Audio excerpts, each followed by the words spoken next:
start again. It's a rich thing.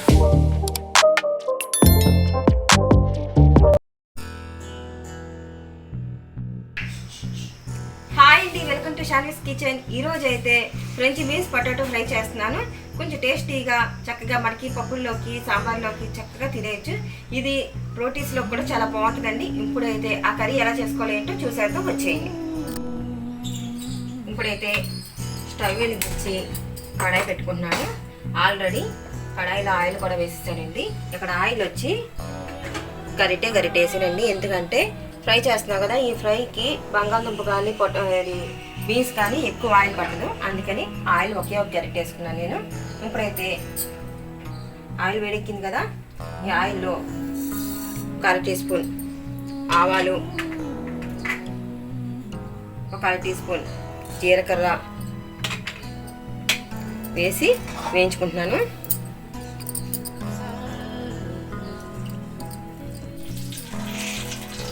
పచ్చిమిర్చి అయితే వేసేసుకుంటున్నాను. అలాగే కట్ చేసి పెట్టుకున్న ఉల్లిపాయ ముక్కలు. ఇక్కడ పచ్చిమిర్చి 3 అండి, ఉల్లిపాయ వచ్చి 2 మీడియం సైజు ఉల్లిపాయలు పెద్దగా పొడుగ్గా కట్ చేసుకున్నాను. ఎందుకంటే బీన్స్ బంగాళదుంప కూడా పొడుగ్గా కట్ చేసుకున్నాను నేను. అందుకని ఈ ఉల్లిపాయ ముక్కలు కూడా ఇలా పెద్దగానే కట్ చేసుకున్నాను, పొడుగుగా. ఇప్పుడు ఈ ఉల్లిపాయ ముక్కలు బాగా వేగాలి.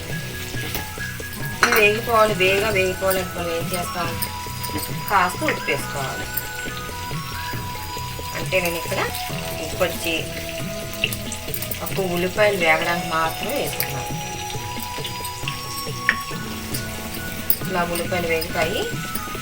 ఈలోగా బంగాళదుంపలు నేను వాటర్లో వేసాను. అవి తీసి ఒక గిన్నెలో వేసేసుకుంటాను. ఎందుకంటే వాటర్లో వేగిపోతే బంగాళదుంప నల్లగా అయిపోతాయి కదా, అందుకని. ఇప్పుడు చక్కగా వేగిపోతున్నాయి ఇవి.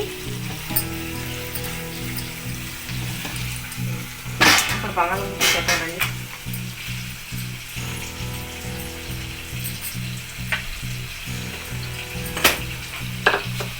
ఇవన్నీ ఇలా వాటర్లో వేసాను కదా బంగాళదుంపని. ఈ బంగాళదుంప వచ్చి ఇలా కప్పు వచ్చేయండి. ఇలాగా చూసారా ఎంత నల్లగా వచ్చేసింది కలర్. ఇలా వాటర్లో వేసుకుంటే 1 నల్లగా అవ్వకుండా ఉంటాయి, 2 వీటిలోని మనం కట్ చేసేటప్పుడు పిండిలా వస్తుంది కదా, అదంతా పోతుందన్నమాట. అందుకని బంగాళదుంపలు కట్ చేశాక 2-3 సార్లు కడుక్కోవాలన్నమాట. అంటే క్లీనింగ్ చేసుకోవాలి. మన భాషలో అంటే కడుక్కోవాలి, కాకపోతే బాగోదు కాబట్టి క్లీనింగ్ చేసుకోవాలి. ఇదండి ఉల్లిపాయలు అయితే చక్కగా వేగిపోతున్నాయి. ఇక్కడ నేను బీన్స్ ఎంత తీసుకున్నానో, బంగాళదుంప ఎంత తీసుకున్నానో ఇప్పుడు మీకు చూపిస్తున్నాను.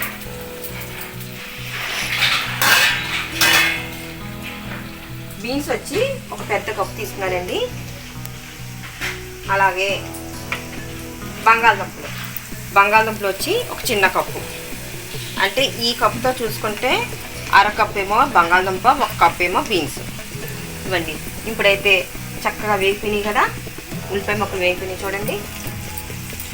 ఇలా వేగిన తర్వాత ఉల్లిపాయ ముక్కలు అయితే చక్కగా వేగిపోయినాయండి.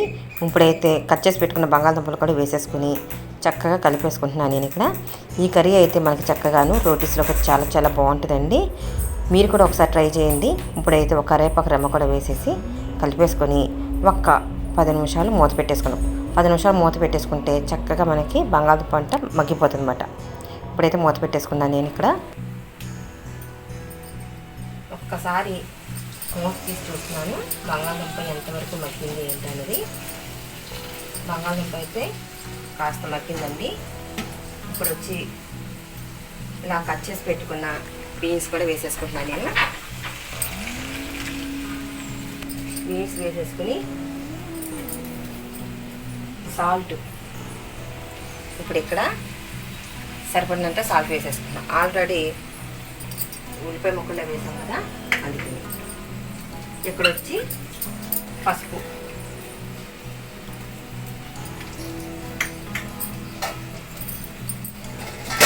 వేసేసి చక్కగా ఇంకొకసారి కలిపేసుకుని మూత పెట్టేసుకుంటున్నాను.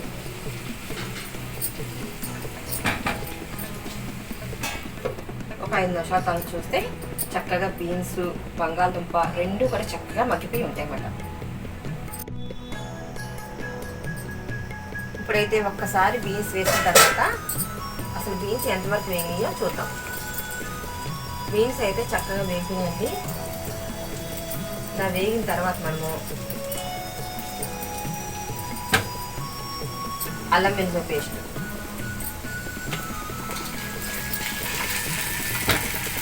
ఇప్పుడు అల్లం వెల్లుల్లి పేస్ట్ వేసిన తర్వాత కొంచెం వాటర్ అయితే వేసుకుంటున్నాను.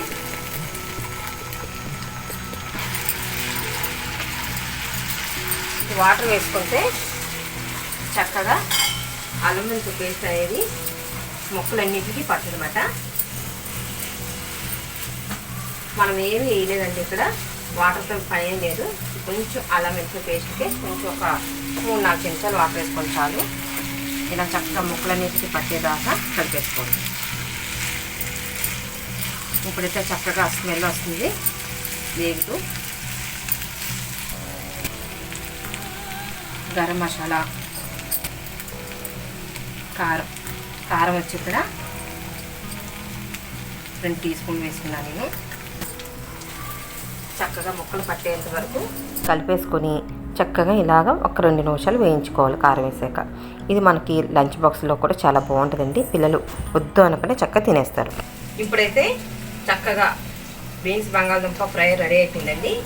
ఇప్పుడు స్టవ్ ఆఫ్ చేసేసుకొని ఇలా నేను సర్వింగ్ బౌల్లో కూడా తీసేసుకుంటాను. ఇది రోటీస్కైనా రైస్లోకైనా చాలా బాగుంటుందండి. చక్కగా పప్పులు వేసుకున్నప్పుడు సాంబార్లోకి సైడ్ డిష్కి అయితే ఇంకా చాలా బాగుంటుంది. మీరు కూడా ఒకసారి ఈ రకంగా ట్రై చేయండి. ఇదండి ఫైనల్గా బీన్స్ బంగాళదుంప ఫ్రై. అయితే పిల్లలకి ఈ బీన్స్లో అయితే తినరు కాబట్టి చక్కగా ఇలా బంగాళదుంప పేస్ట్ చేశారనుకోండి చక్కగా తినేస్తారు. ఎందుకంటే అందులో బంగాళదుంప ఉంటుంది కాబట్టి చక్కగా తినేస్తారు. ఏ కాంబినేషన్ అయినా సరే ఇలా బంగాళదుంప పేస్ట్ చేయండి, పిల్లలు వద్దు అనకుండా తినేస్తారు అన్నమాట. ఇదండి కర్రీ అయితే సర్వింగ్ బౌల్లో తీసేసా. చూసారు కదా ఎలా ఉంది కర్రీ, బాగుందా? చూడడానికి కాదండి, తినేటప్పుడు కూడా చాలా చాలా టేస్టీగా ఉంటుంది. ఫైనల్గా బీన్స్ బంగాళదుంప ఫ్రై అయితే ఇది రైస్లోకైనా రోటీస్లోకైనా చాలా చాలా బాగుంటుంది. మీరు కూడా ఒకసారి ట్రై చేసి మీకు ఎలా వచ్చిందంటే కామెంట్స్ రూపంలో అయితే తెలియజేయండి. ఫైనల్గా అయితే ఇదండి ఫ్రై. అయితే నేను చేసిన బంగాళదుంప బీన్స్ ఫ్రై మీ అందరికీ నచ్చినట్లయితే లైక్ చేయండి, షేర్ చేయండి, అలాగే సబ్స్క్రైబ్ చేయడం మాత్రం మర్చిపోండి ఫ్రెండ్స్. పక్కనే ఒక బెల్ ఉంటుంది, అది కనుక ఆల్లో పెట్టుకుంటే నేను పెట్టే ప్రతి నోటిఫికేషన్ మీ వరకు వచ్చేస్తుందండి. అలాగే మరో మంచి వీడియోతో మళ్ళీ కలుద్దాం. అప్పటికి బాయ్ అండి. Thanks for watching.